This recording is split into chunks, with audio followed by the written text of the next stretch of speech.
আপনারা যারা হালকা মাটি তৈরি করতে চাইছেন তারা কিন্তু আমার মতো মাটি তৈরি করতে পারেন। দেখুন এইখানে আমি আমার ছাদ ঝাড় দিয়ে দিয়ে যে পাতাগুলো বেরোয় সেগুলো জমাই। এই যে দেখুন আজকেও আমি করেছি। কাঁচা পাতা কিন্তু আমি দেখুন সরিয়ে দিচ্ছি, কাঁচা পাতা আমি দেব না। এই শুকনো এই যে কাঁচা পাতা এগুলো কিন্তু আমি ব্যবহার করি না, শুকিয়ে গেলে ব্যবহার করি। ব্যবহার করি না মানে বলতে শুকিয়ে গেলে আমি ব্যবহার করি। আর এই যে দেখুন পুরো পাতা দিয়েই ভরে গেছে, এতটাই ছাদ বাগানে পাতা পড়ে আর কি। এখন তো পড়বেই, এখন বসন্তের যত হাওয়া হবে গাছের পাতা তো ঝরবেই। আর এই পাতাগুলোকে আমরা কালেক্ট করে করে গ্রো ব্যাগ বানাবো। দেখুন পুরো ভরে গেছে।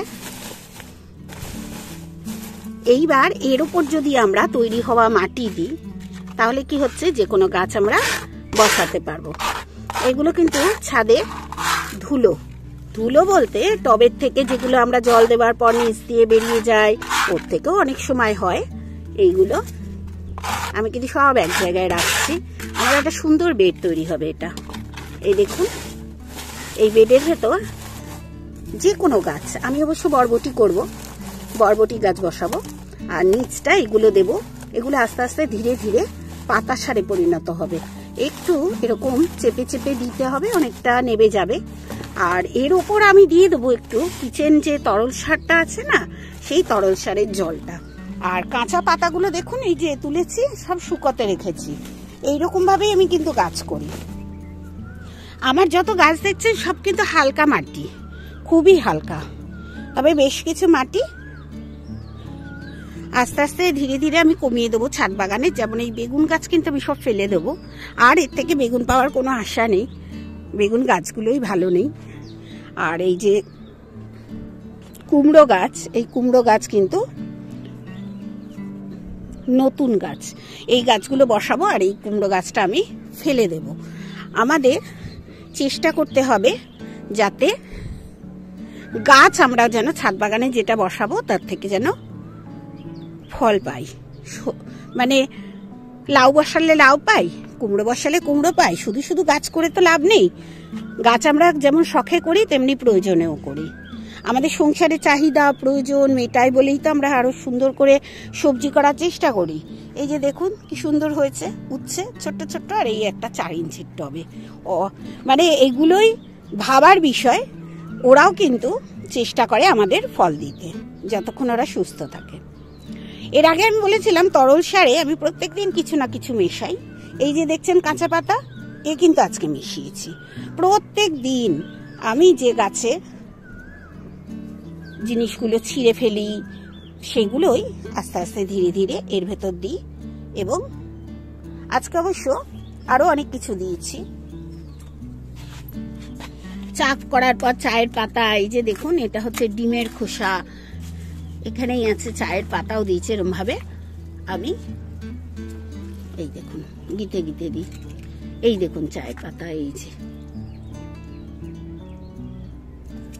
এই চায়ের পাতা, ডিমের খোসা, এগুলো সব সময় এরকম রোজই কিছু না কিছু দিই।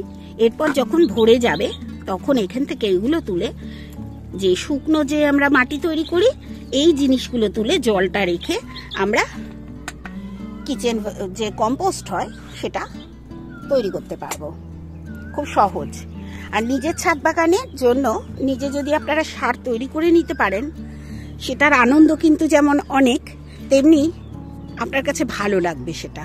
এই দেখুন লেবু হচ্ছে, এটা ছোট্ট গাছে 6 ইঞ্চির টবে আছে। এই যে এই দেখুন এখানে এসছি, এই রকম পাতাগুলো আমি ছিঁড়তে থাকি সব সময়, যেগুলো আমার প্রয়োজন নেই এরকম ছিঁড়তেই থাকি। আর এই লাউ গাছ আস্তে আস্তে আমি কমিয়ে দেবো, কারণ লাউ গাছ আমার আর মানে ভালো হবে না।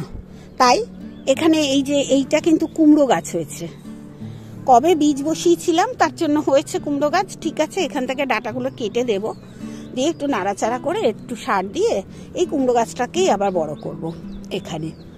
আর এই লাউ গাছটা রাখবো কারণ নতুন লাউ গাছ যদি লাউ হয় আর কি, কয়েকদিন অপেক্ষা করব। পেঁয়াজ গাছগুলো এখন বাড়ছে দেখুন।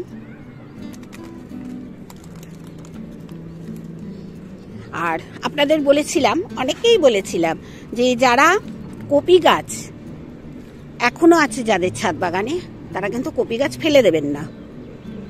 ফেলে না দিয়ে একটু ধৈর্য ধরবেন। ধৈর্য ধরার ফলটা এখন আমি আপনাদের দেখাবো। এই দেখুন,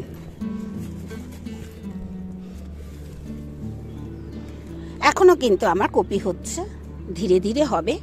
ওদেরও একটু সময় দিতে হবে, যেহেতু আমরা শেষের দিকে বসিয়ে ফেলেছি, ওদের একটু সময় দিতে হবে। সময় দিলেই কিন্তু আমরা এখান থেকে কপি পাবো। আমার এবারে ছাদ বাগানে যে কোনো জায়গায় দেখছি নিজের থেকে কুমড়োর বীজ কখনো নিশ্চয়ই ছিল, তাই গাছ হয়েছে। এটাও দেখুন কিরকম গাছ হয়ে গেছে, ভালোই গাছ হয়েছে। আর কোথায় চলে গেছে শুধু একটু দেখাবো। এই দেখুন, এই যে ডাটাটা, এই যে ডাটা কোথায় চলে যাচ্ছে। যাই হোক, আমি এরকম ভাবেই রেখে দেব। ও নিজের মতো হয়েছে, ওকেও নিজের ভেতর চলাফেরা করতে দেব। আর লঙ্কা গাছ আপনাদের সবসময় দেখাচ্ছি যে লঙ্কা গাছ সিজনাল লঙ্কা গাছ খুঁজবেন। যে সিজনে যে লঙ্কা গাছ হয় সেই লঙ্কা গাছ বসাবার চেষ্টা করবেন। আর লঙ্কা গাছে চেষ্টা করবেন একটু ছাই ব্যবহার করতে। লঙ্কা গাছে চেষ্টা করবেন লঙ্কা গাছ স্নান করিয়ে দিতে। আর গরমের সময় গাছ যত স্নান করাবেন পোকার উপদ্রব তত কম হবে। এইখানে যে গাছগুলো আছে এটা কিন্তু গরমেও হবে, কিন্তু এটা বর্ষাকালে আর গাছটা মানে লঙ্কা দেবে না। আমরা অপেক্ষা করব। আর এখানে একটু খাবার দেবো, মিক্সড খাবার দিয়ে দেবো। মিক্সড খাবার দিলেই আমার কিন্তু হয়ে যাবে।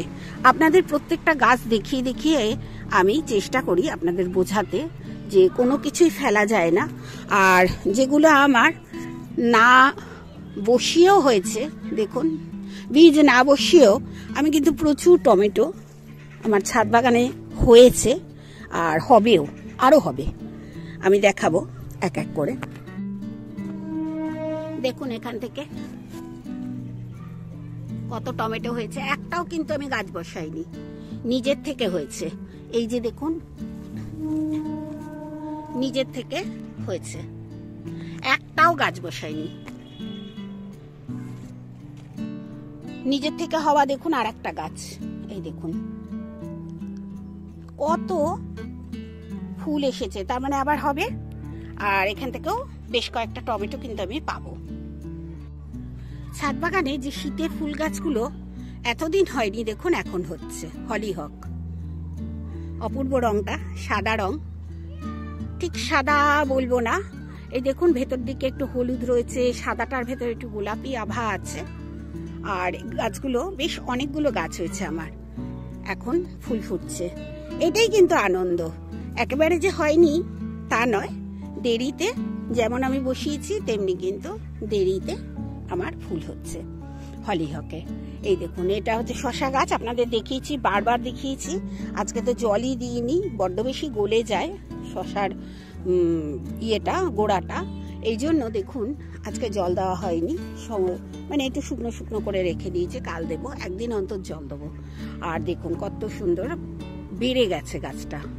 আমি কদিন আসতে পারিনি, আজকে এসে সব যত্ন করছি, টুকটুক করে দেখছি, দেখে কাজগুলো করছি। এরকম ভাবেই কাজ আমি করি। প্রত্যেকটা জিনিসকে সুন্দর করে দেখতে হবে, প্রত্যেকটা জিনিসকে একটু লক্ষ্য রাখতে হবে। আর কিচ্ছু করতে হয় না, গাছ করলে একটু লক্ষ্য রাখা আর গাছগুলো যাতে ভালো থাকে তার জন্য একটু সময় দেওয়া। আর দরকার পড়লে একটু খাবার দিচ্ছেন। আর খাবার বলতে তো আমার তরল সার, এই তরল সারই কিন্তু আমার গাছগুলোকে খুব ভালো রাখে, সুস্থ রাখে, ভালো রাখে।